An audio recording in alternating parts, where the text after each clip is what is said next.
భారత రాజ్యాంగ నిర్మాత డాక్టర్ బిఆర్ అంబేద్కర్ ని అవమానిస్తూ కేంద్ర హోంమంత్రి వ్యాఖ్యలు చేయడం పట్ల కాంగ్రెస్ పార్టీ తెనాలి శాఖ మరోసారి ఖండించింది.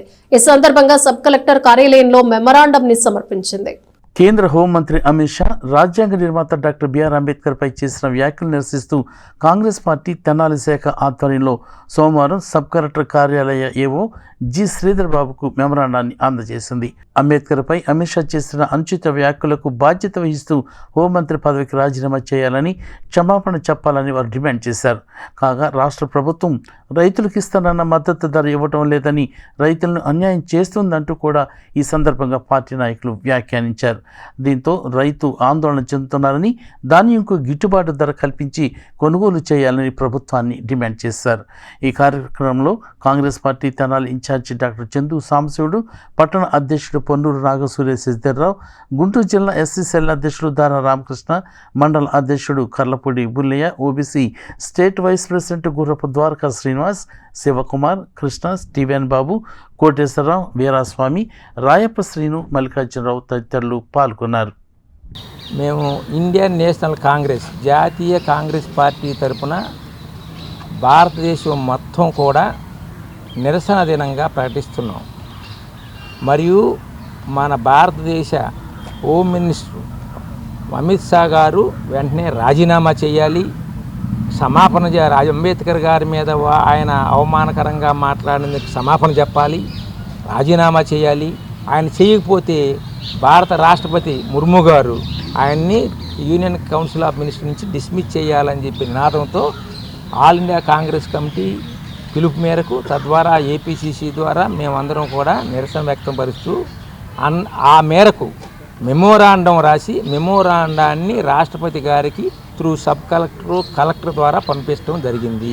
అందులో భాగంగానే ఇక్కడ సబ్ కలెక్టర్ గారు గుంటూరులో ఉన్నారు. గుంటూరు మమ్మల్ని రమ్మంటే మేము గుంటూరు రావడం లేట్ అవుతుందని ఇక్కడ అడ్మినిస్ట్రేటివ్ ఆఫీసర్ గారికి ఇచ్చాము. మేము ఒకటే చెప్పేది ఏంటంటే, భారత రాజ్యాంగ నిర్మాత అయిన అంబేద్కర్ గారిని అలా అవమానించటం తప్పు. బీజేపీ, ఆర్ఎస్ఎస్ ఎప్పుడూ కూడా ఓట్లు రాబట్టుకుంటానికి మాట్లాడటం తప్పితే ఆనాడు కూడా అంబేద్కర్ గారికి సపోర్ట్ చేయలేదు. వాళ్ళు ఆరాధించేటువంటి శ్యాంప్రసాద్ ముఖర్జీ గారు కూడా అంబేద్కర్కి వ్యతిరేకంగానే ఉన్నారు. ఈ ప్రజలు గమనించండి, అన్ని కులాలు, మతాలు, వర్గాలకి ఉపయోగపడేది, అందరినీ సమాన భావంతో చూసేది ఒక భారత జాతీయ కాంగ్రెస్ అని చెప్పేసి మేము మనవి చేసుకుంటున్నాము. రెండోది ఏంటంటే, ఒకటి మేము చెప్పినట్టుగానే ఈ మన కేంద్ర ప్రభుత్వం ప్రకటించింది కానీ మినిమం సపోర్ట్ రైతు కనీస మద్దతు ధర ఈ సాంబా మసూరికి బీపీటీ 5204 అనే రకానికి క్వింటాల్కి 2320 రూపాయలు, 75 కిలోల బస్తాకి 1740 రూపాయలు. ఈ 1740 ఈ ప్రాంతంలో ఎక్కడైనా ఎవరన్నా కొన్నారా? సరే, వర్తకులు కాదు, ప్రభుత్వమైన రంగంలో దిగి మేమంతా కొంటున్నాం, 2 గంటల్లో వేస్తున్నాం, 2 రోజుల్లో వేస్తాం డబ్బులు అంటున్నారు. అరే, అసలు కొంటే కదా డబ్బులు వేసేది, ఏమన్నా కొన్నారా? మీరు కొనండి, 2 రోజులు కాదు 3 రోజులు వేయండి, ఎవడు కాదంటలేదు. రైతు గిట్టుబాటు ధర లేక 1300 నుంచి 1400 లోపలికి అమ్ముకుంటున్నారు. అందుకని చెప్పేసి మేము మా కాంగ్రెస్ పార్టీ తరఫున అందరం వచ్చి సబ్ కలెక్టర్ గారికి, తద్వారా కలెక్టర్ గారికి, ముఖ్యమంత్రి గారికి విన్నవించేది ఏంటంటే, ముందు రైతుల దగ్గర కొనండి, రైతులకి న్యాయం చేయండి. ఎంత తక్కువ రేటు మీద పండించిన తర్వాత రేట్ లేకపోతే వాళ్ళ చేతికి వచ్చే డబ్బులు తక్కువ, ఖర్చులు మామూలే అని చెప్పేసి దాన్ని కూడా మెమోరాండం సబ్ కలెక్టర్ గారికి ఇవ్వడం జరిగింది.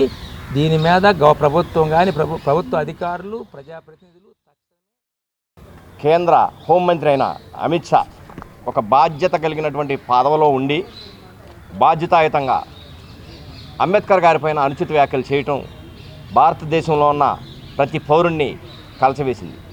ఎందుకంటే భారతదేశం మొత్తం కూడా ఈరోజు రాజ్యాంగం నుంచి వచ్చినటువంటి చట్టాలు మాత్రమే ఈరోజు ప్రతి భారతీయుడు అనుసరిస్తున్నాడు. ఆ చట్టాలకు వ్యతిరేకంగా అమిత్ షా చేసిన వ్యాఖ్యల్ని ఏఐసీసీ తరఫున, అలాగే తెనాలి నియోజకవర్గం కాంగ్రెస్ పార్టీ తరఫున మేమందరం కూడా తీవ్రంగా ఖండిస్తున్నాం.